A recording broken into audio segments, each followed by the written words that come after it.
يا رسول الله يا حبيب الله يا رسول الله.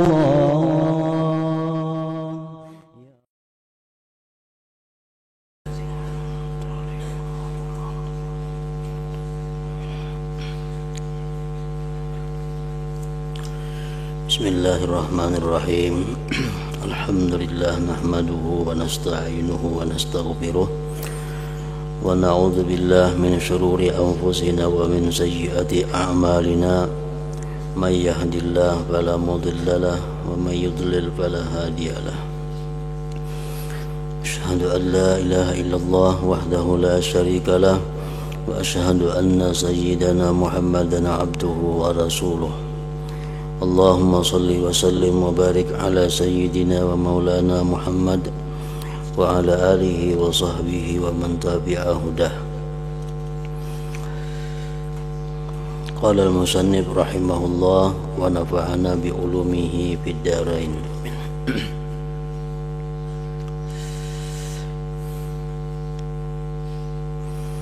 Kemudian secara umum, apabila Anda merenungkan ciptaan Allah yang menunjukkan keagungan dan kemegahan Allah, Anda mau mengheningkan pikir, niscaya Anda mengerti, niscaya Anda mengetahui bahwa Anda juga aku mempunyai Tuhan yang Maha Kuasa, Maha mengetahui, hidup dan berkehendak, melihat dan mendengar dan berfirman. Melihat dan mendengar, berfirman dan bersih, artinya suci dari kebaruan pembicaraan. Maha suci kalam Allah daripada baharu, kebaruan ilmu dan kekuasaannya. Maha suci, ilmu Allah itu baru. Maha suci, kekuasaan Allah itu baru. Bersih, suci artinya dari setiap sifat kekurangan dan penyakit. Tidak boleh dikenal sifat-sifat baru. Tidak mungkin mengalami apa yang dialami semua makhluknya. Tidak menyerupai makhluknya bagaimanapun bentuknya. Tidak ada sesuatu pun yang menyerupainya. Dia Allah tidak dilingkungi oleh tempat dan arah, tidak ditempati oleh benda baru atau cacat. Itulah ilmu tauhid yang wajib dipelajari dan wajib dietikadkan oleh setiap orang-orang yang beriman kepada Allah.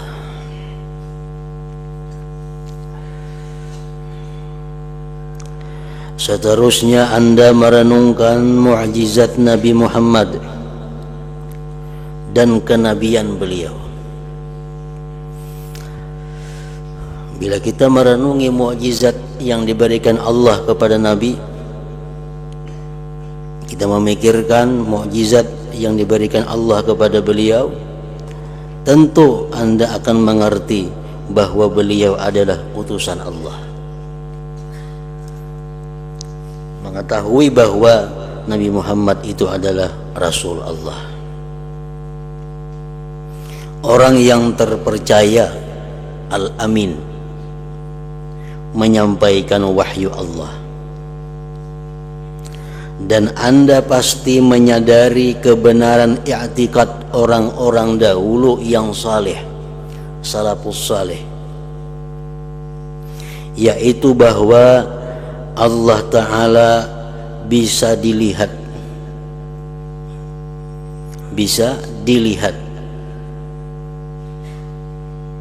oleh manusia kelak di akhirat.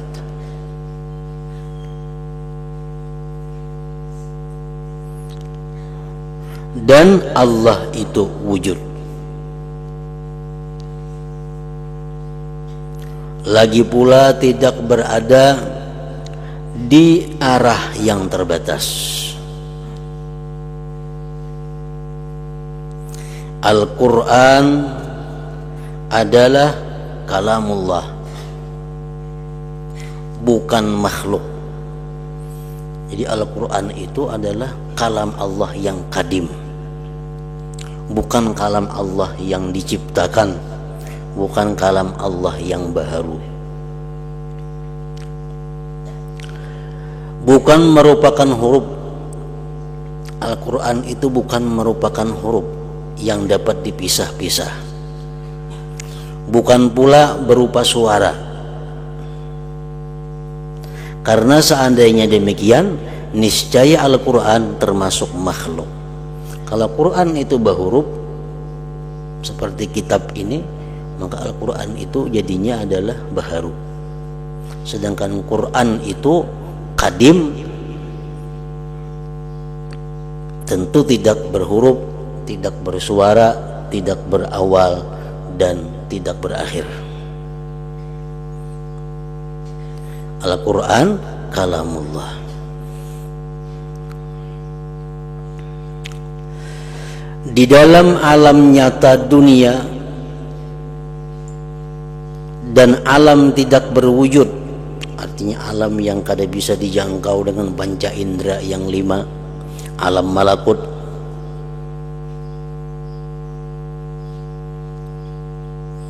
alam dunia, alamul mulki wasyahadah ngarannya, alam yang nyata yang bisa kita lihat, kita raba, kita dengar dengan telinga. Alam malakut, alam yang hanya bisa diketahui dengan hati.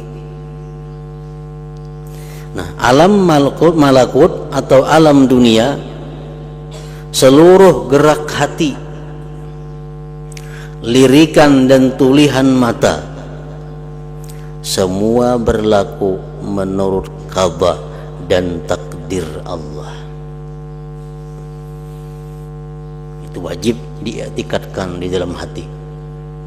Apapun yang berlaku, walaupun sekecil-kecilnya, walaupun hanya seperti siritan mata, lintasan yang ada di hati, itu adalah takdir Allah. Berlaku sebab dia dikehendaki oleh Allah. Jadi segala perkara yang bagus menyenangkan, semua hal yang buruk menyusahkan, kemanfaatan dan kemudaratan, iman dan kufur, semua bersumber dari Allah. Artinya semua dikehendaki oleh Allah Subhanahu wa ta'ala. Tidak ada satupun di alam ini yang terjadi tanpa dikehendaki oleh Allah. Dan Allah tidak wajib mengadakan apapun. Allah tidak wajib menciptakan apapun. Allah wajib ke maulah manusia, kada wajib. Allah wajib ke maulah surga, kada wajib. Allah wajib ke maulah neraka, kada wajib. Tidak ada satupun yang wajib diciptakan oleh Allah. Tidak salah satu makhluknya. Artinya kada ada pun satu makhluk yang wajib dicipta oleh Allah. Jadi kalau ada orang diberi pahala oleh Allah, itu lantaran anugerahnya. Sebaliknya jika ada orang disiksa, itu adalah karena keadilan Allah Subhanahu wa ta'ala. Tidak ada kewajiban. Allah kada wajib memasukkan orang yang taat ke surga. Boleh jadi Allah memasukkan orang taat ke neraka, itu boleh. Allah kada wajib memasukkan orang yang maksiat ke dalam surga, ke dalam neraka. Orang maksiat wajib masuk neraka, kada wajib bagi Allah. Allah boleh dan tidak ada yang bisa melarang kalau Allah menghendaki orang yang maksiat itu dimasukkan ke dalam surga. Karena itu adalah keharusan dari Allah.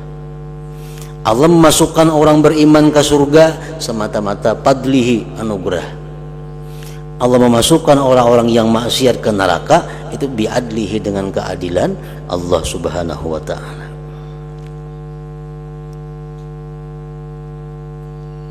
Nah, itu ilmu tauhid juga ngarannya yang wajib dipelajari bagi orang-orang yang hendak menghadap Allah, bagi orang-orang yang hendak beribadah kepada Allah.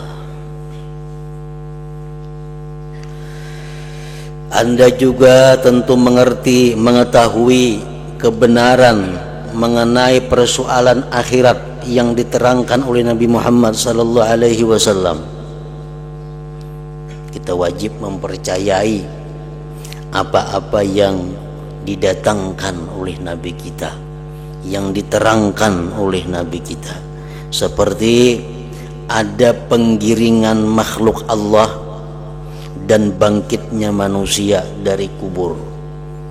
Yaumal ba'thi wan nusyur ngarannya, hari bangkit dan digiring manusia. Itu wajib kita percaya. Adanya siksa kubur, adanya siksa kubur. Dalam kalangan mazhab ahlu sunnah wal jamaah, siksa kubur itu ada, nikmat kubur itu ada. Kita wajib percaya.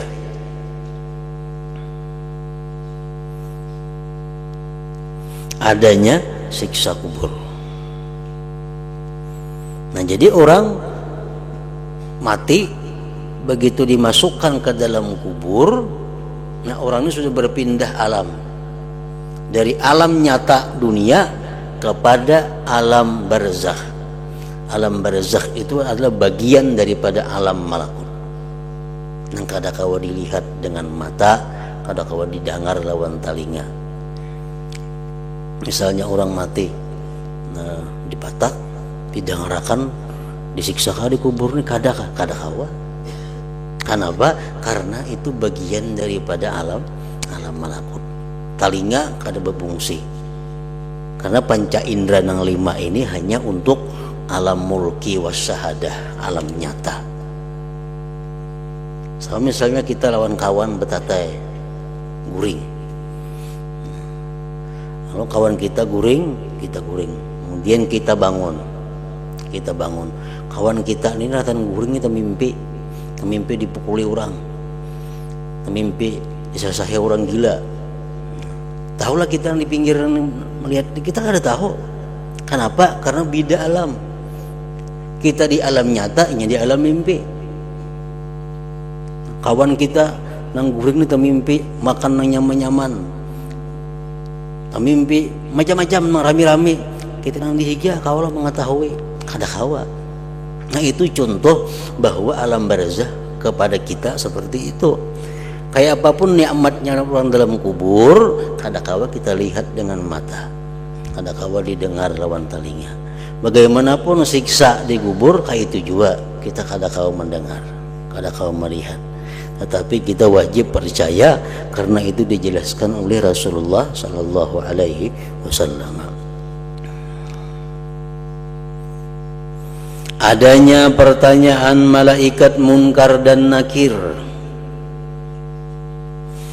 Adanya timbangan amal. Adanya jembatan yang melintang di atas neraka jahanam. Semua masalah yang disebutkan ini telah menjadi i'tiqad yang diyakini oleh para orang terdahulu yang saleh serta dipegangi selama hidup mereka. Masalah-masalah ini telah pula disepakati oleh ulama sebelum munculnya berbagai bid'ah dan bermacam-macam nafsu, bermacam kesenangan nafsu. Timbul paham-paham yang menyatakan bahwa siksa kubur itu kadada, nikmat kubur itu kadada. Ada yang mengatakan lagi timbangan itu hanya satu istilah daripada keadilan Allah. Kadada wujud timbangan amal itu, karena amal itu kada kau ditimbang jadinya. Jadi kadada timbangan, yang ada hanya keadilan Allah. Namun timbangan itu hanya sebagai simbol daripada keadilan. Nah, itu paham-paham baru, paham-paham yang kada sesuai dengan apa yang dijelaskan oleh orang-orang saleh terdahulu.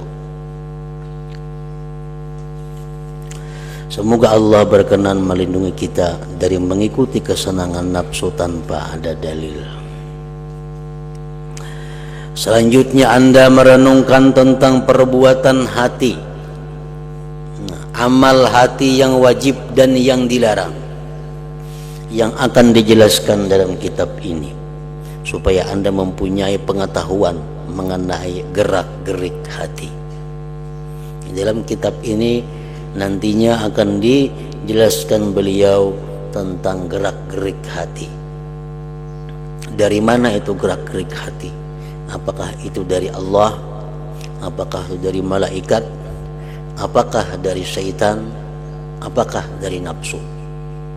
Nah, di situ kayaknya akan ada beliau Imam Ghazali merincikan geritik-geritik hati itu yang mestinya diketahui oleh kita supaya perbuatan kita itu berdasarkan sesuatu yang baik. Timbul misalnya dalam hati kita hendak bersedekah.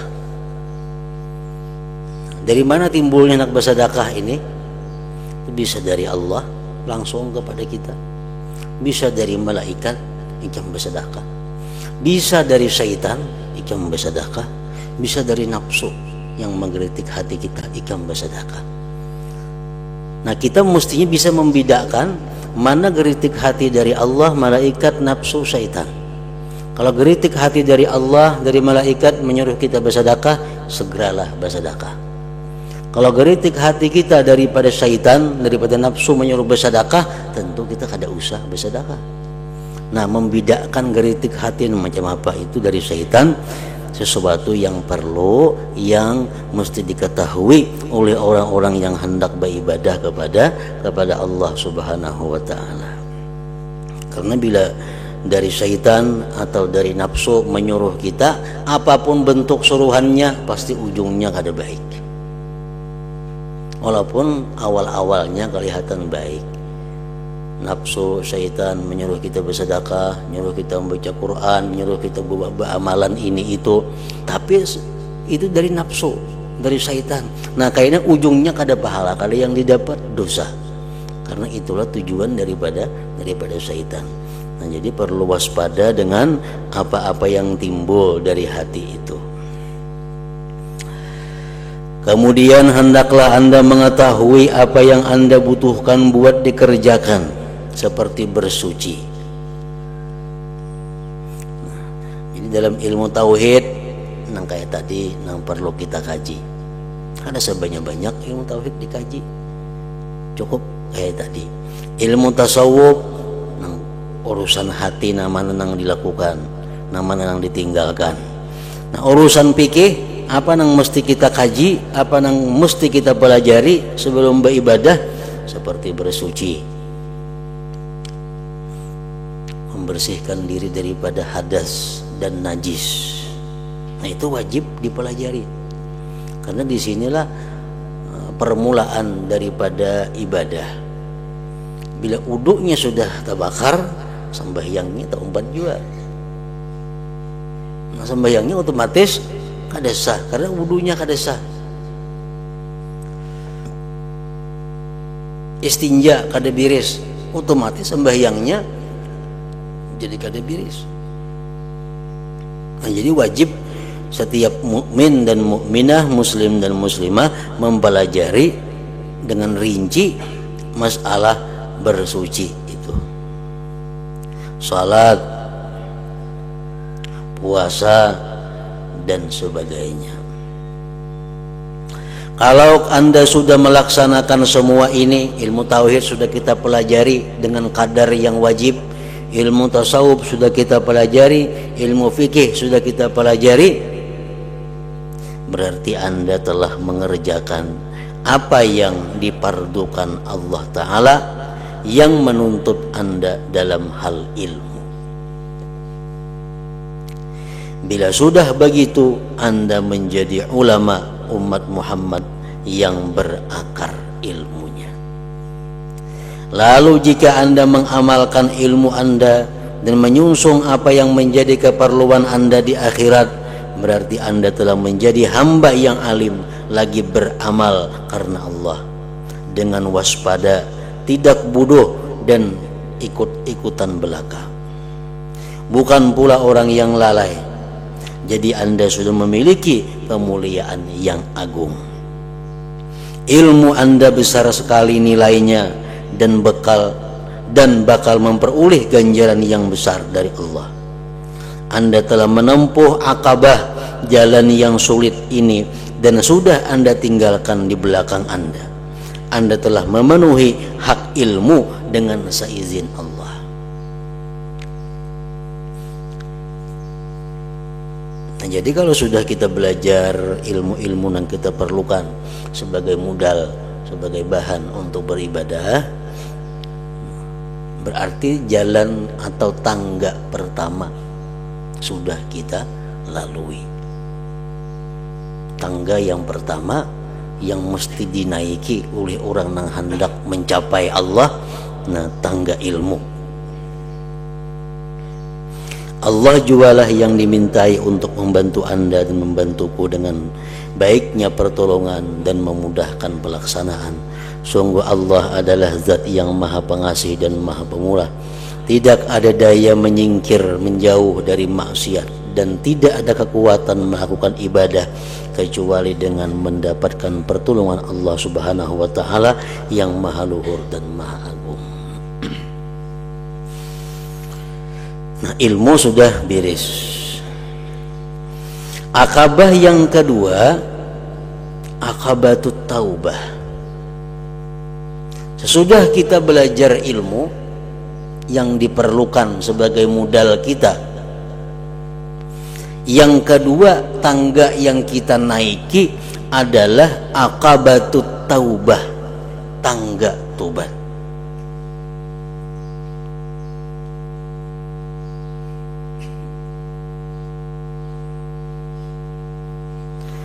Seterusnya Anda, wahai orang yang mencari ibadah, harus bertobat kepada Allah.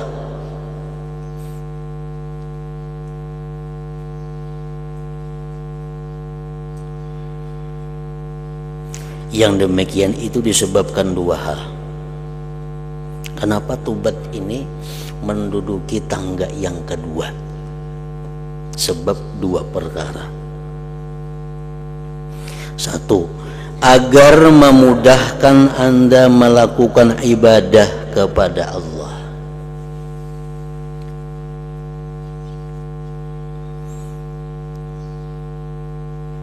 Sebab buruknya dosa itu dapat mengakibatkan terhalangnya taat dari diri Anda dan bisa menimbulkan kehinaan, tidak bisa mendekat kepada Allah. Walaupun kita sudah berisi ilmu yang lengkap, tauhid sudah ada, tasawuf sudah ada, ilmu fikih sudah ada, lengkap sudah. Tapi kalau kita belum tobat kepada Allah daripada dosa-dosa yang dahulu, kita kada akan bisa mengamalkan ilmu itu. Kita kada akan bisa melaksanakan taat yang diterangkan, dijelaskan oleh ilmu itu. Sebab dosa-dosa yang kita lakukan itu menghalangi diri kita untuk berbuat taat kepada Allah Subhanahu wa Ta'ala.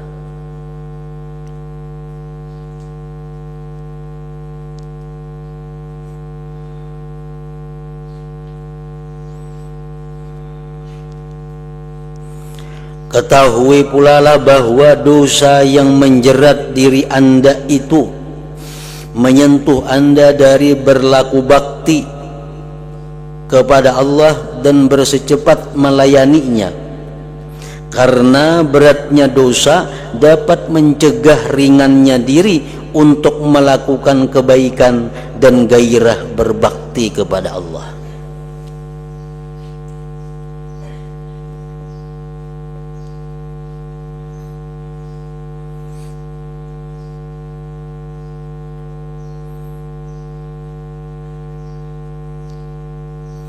Dosa mengakibatkan berat, dosa mengakibatkan kada bergairah untuk berbakti. Ini perumpamaan ibadah kepada Allah. Kita dibawai orang beilang lawan seseorang. Jadi orang kita beilang nak ke rumah Pulan bin Pulan. Di situ banyak makanan, macam-macam buah-buahan lengkap. Mun kita beilang ke situ kita nyaman. Nah, kalau kita ini bersih, kalau kita ini normal, tentu kita dengan segera mau diajak beilang kepada orang tersebut.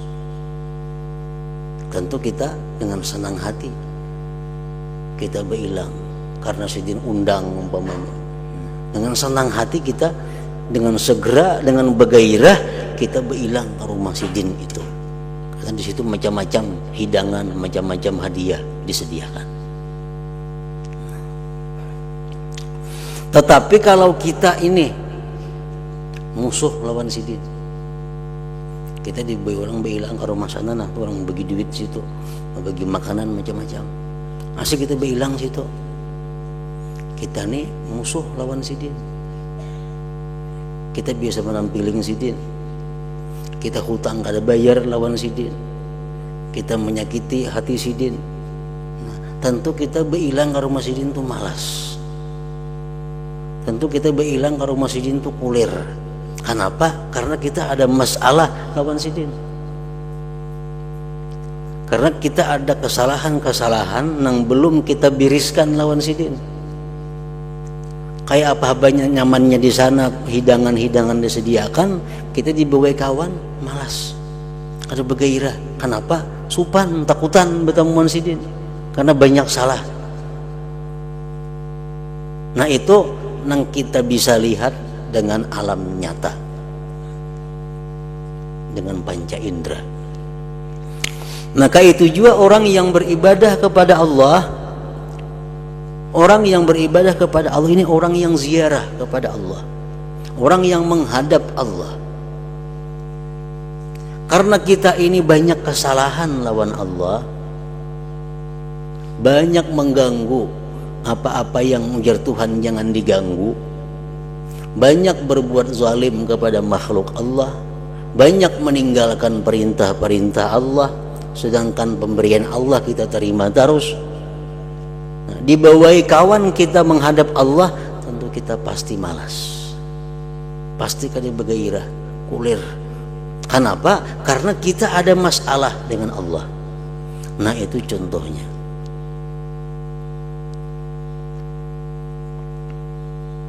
Jadi dosa tadi menghalangi kita untuk taat kepada Allah. Kesalahan itu menghalangi kita untuk mendekatkan diri kepada Allah. Makanya sesudah kita belajar ilmu yang wajib kita tuntut, langkah kedua yang kita tempuh adalah tobat dulu. Nah, tobat.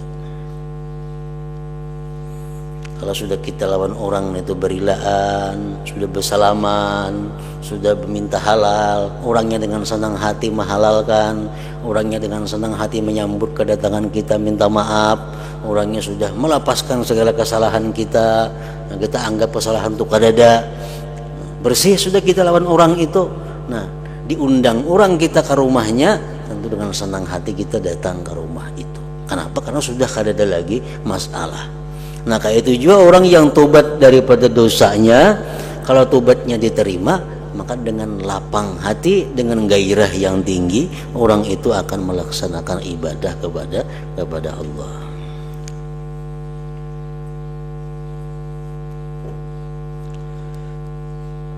Ketahui pula lah bahwa dosa yang menjerat diri Anda itu menyentuh Anda dari berlaku bakti kepada Allah dan bersecepat melayaninya, karena beratnya dosa dapat mencegah ringannya diri untuk melakukan kebaikan dan gairah berbakti kepada Allah. Terus menerus melakukan dosa termasuk suatu perbuatan yang dapat mengakibatkan gelapnya hati. Tentunya Anda dapat merasakan bahwa hati Anda yang gelap dan keras tidak dapat bersih dan bening. Tidak ada rasa nyaman, tidak ada rasa manis gembira pada waktu mengerjakan ibadah.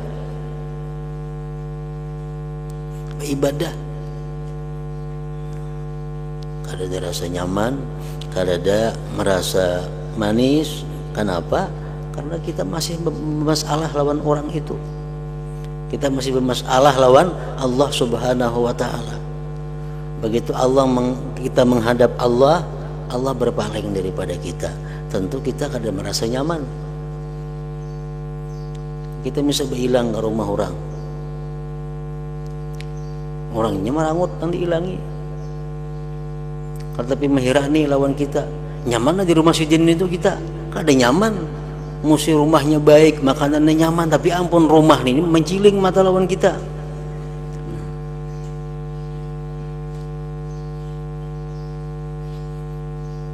Nah kayak itu jo orang yang banyak dosa, kalau dipaksa taatnya kada nyaman.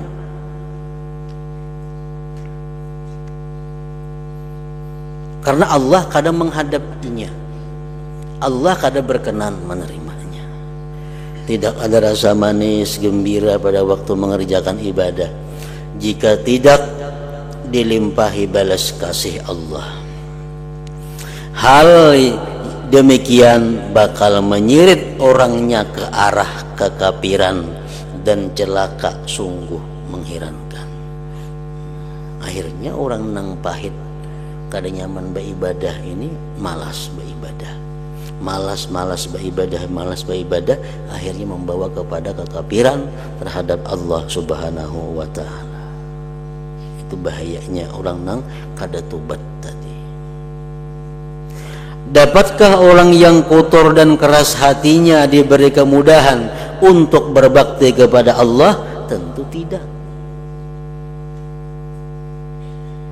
Bisakah seseorang dipanggil menghadap guna melayani Allah, berkhidmat kepada Allah, sedangkan ia senantiasa berbuat maksiat dan hatinya selalu ingkar? Tentu tidak.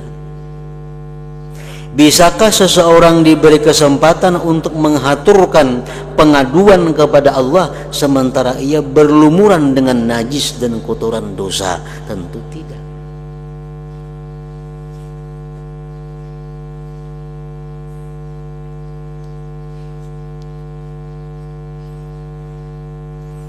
Nah, jadi tobat itu sangat diperlukan.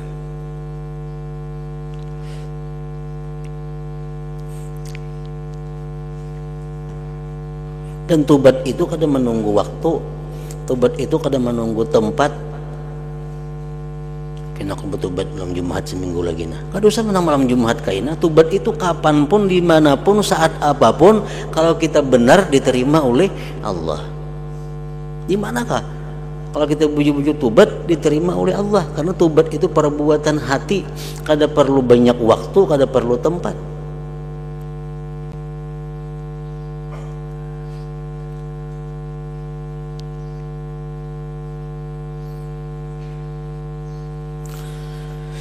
Dalam sebuah hadis yang diriwayatkan dari Nabi sallallahu alaihi wasallam, Nabi yang benar sabdanya dan dibenarkan, beliau bersabda, "Idza kadzdzabal 'abdu tanaha anhul malakani min natsni ma yakhruju min fihi." Artinya, Ujar Nabi, apabila seseorang berbicara dusta, maka dua malaikat pencatat amalnya menyingkir darinya, karena busuknya apa yang keluar dari mulut orang tersebut. Malaikat ingin berkisarnya kalau kita berdusta, karena kalimat dusta itu adalah pada alam malakut merupakan sesuatu yang sangat busuk baunya. Tapi di alam nyata kita kadang merasa itu dan kadang mencium. Tapi di alam malakut, orang-orang yang punya hatinya yang tajam, mereka bisa mengetahui itu. Alam malakut seperti malaikat mengetahui alam malakut. Nah, kalau kita berdusta, malaikat berjauh daripada kita karena baunya kada nyaman. Nah, lalu apakah lisan semacam ini patut untuk berzikir kepada Allah?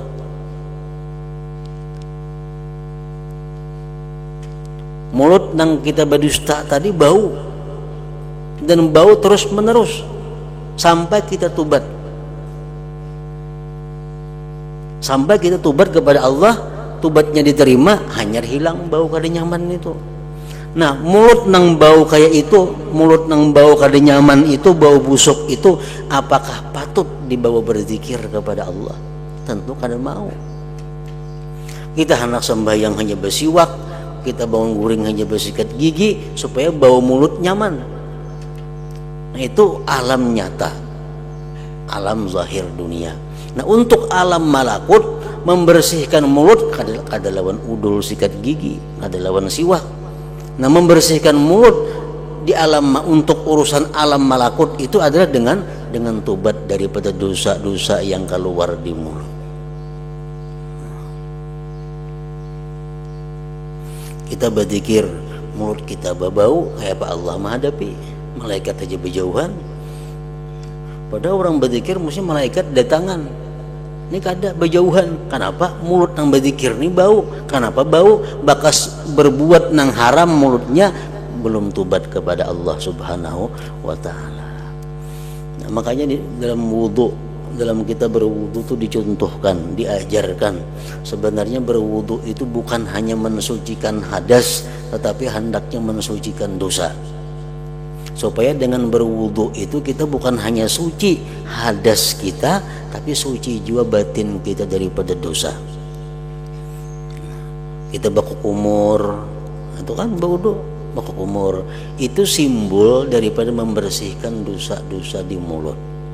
Jadi bakukumur itu kita bukan hanya supaya mulut kita bersih daripada rigat-rigat, tapi di hati kita hendaknya waktu bakukumur itu kita minta ampun kepada Allah terhadap dosa-dosa yang pernah dilakukan oleh mulut itu. Nah, makanya ada hadis Nabi kan yang mengatakan bahwa bila kita bakukumur, maka kita luak kukumur itu, maka dosa-dosa di mulut akan keluar beserta air kukumur itu. Yang ditaguk punya kukumur, taguk dosa kayaknya diluak. Ini punya kukumur itu diluak, karena yang keluar itu adalah sesuatu yang kada baik. Nah, kayak apa kukumur itu supaya bisa membersihkan dosa, bukan hanya membersihkan mulut. Hendaknya bakukumur itu hati kita sadar, hati kita ingat bahwa kita ini mesti minta ampun kepada Allah daripada dosa-dosa yang ada di mulut itu. Nah, bila macam itu kita berwudu, tuntung berwudu, kita bersih daripada hadas dan dosa. Lalu sembahyang kita nyaman, sembahyang kita bujur-bujur bersih zahir dan batinnya.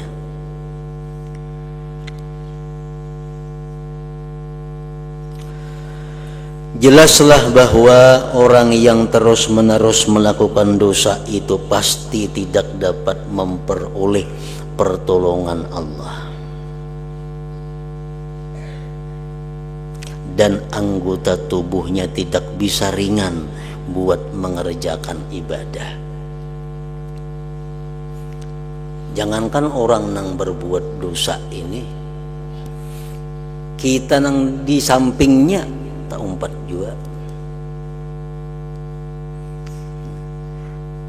Kita nih beribadah misalnya sembahyang atau bebacaan, tapi betatai kita ini orang nang katuju berdusta nang inya kada tubat, kita pun tak umpat kada nyaman beribadah itu, tak umpat rasa muyak beribadah, tak umpat rasa bosan beribadah, padahal kita baik-baik aja, cuma orang kiri kanan kita ini yang kada baik. Jadi kawan kiri kanan muka belakang itu sangat mempengaruhi dengan ibadah yang kita lakukan ini. Kita sembahyang kada husuk, kada mengerti, kada apa yang kita baca sembahyang nih. Tapi karena orang kiri kanan nih orang yang husuk kepada Allah, kita dapat merasakan husuk itu. Padahal kita kada paham apa yang kita baca.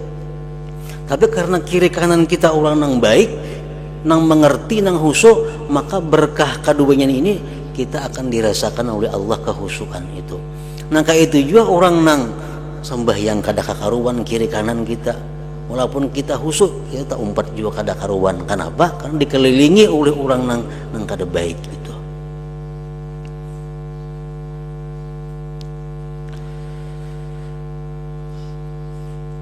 Makanya sembahyang yang paling baik itu apa aja? Sembahyang di belakang imam itu paling baik. Kenapa? Karena imam ini biasanya orang yang terpilih di antara yang hadir itu, orang yang terbaik di antara yang hadir itu.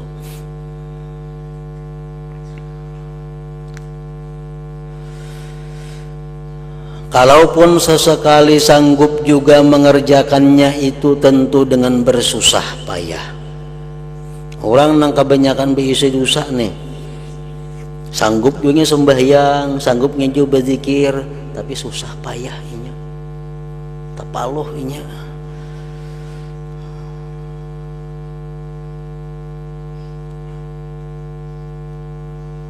Kalaupun sesekali sanggup juga mengerjakannya, itu tentu dengan bersusah.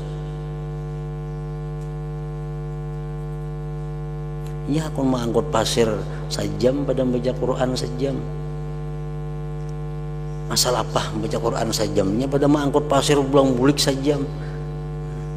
Kenapa? Karena orangnya kebanyakan dosa. Sejam itunya berzikir asa dipukuli orang. Kada senyaman kada.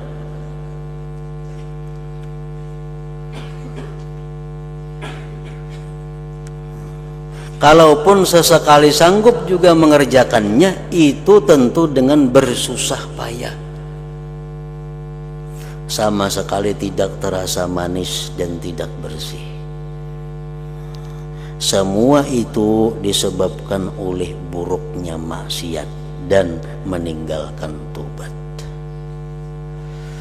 Benarlah orang yang mengatakan, manakala engkau tidak mampu melakukan salat malam, manakala engkau tidak mampu melakukan tahajud dan berpuasa di siang hari, maka ketahuilah bahwa engkau sebenarnya diikat oleh kesalahanmu, dosamu.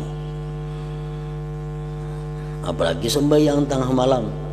Sembahyang tengah malam itu tamu khusus Allah Subhanahu wa ta'ala. Orang yang sembahyang sunat di tengah malam itu tamu istimewa Allah. Ada kawasan berangan manusia masuk ke situ. Makanya orang yang sedikit saja bisa dosa kada kawasan sembahyang malam. Apalagi banyak bisa dosa makinnya. Nah jadi kalau sembahyang fardu, sembahyang duha itu orang-orang umum. Siapapun bisa melaksanakannya. Tapi kalau orang sembahyang tengah malam itu orang-orang yang khusus, orang-orang yang istimewa yang dipilih oleh Allah untuk berkhidmat munajat kepadanya. Jadi itu kada sembarangan manusia nang kawa aktif, nang kawa rutin sembahyang malam, kecuali orang-orang yang bersih daripada dosa. Nah jadi itulah fungsinya kenapa kita sebelum bersungguh-sungguh beribadah itu tobat dahulu, agar dimudahkan, agar diringankan, dinyamankan beribadah kepada Allah Subhanahu wa ta'ala. Nah yang kedua, kenapa kita mesti tobat? Agar ibadah diterima oleh Allah Subhanahu wa ta'ala. Nah hingga situ. Ya Rasulullah,